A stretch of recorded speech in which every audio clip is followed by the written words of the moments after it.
Susan now does it is because she's not a social worker. She gives him unconditional belonging. He wouldn't have heard it from me, even though I love the guy. I mean, I give him a hug every time I see him. But I couldn't have had that conversation. You can, Susan, because you're not getting paid to do that. And he knows he can be with you, and you're always going to have him next to you.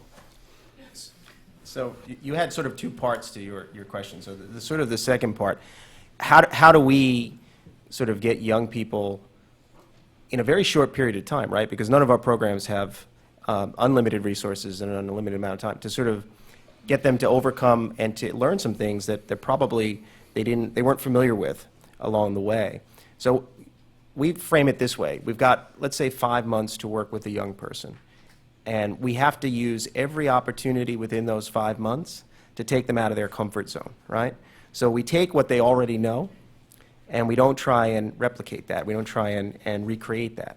So we push them, right? The dress code that we require is not really about the dress code. It's about pulling them out of their comfort zone. And quite frankly, most of the time when they do get employed, they won't have to dress as formally as they dress with us.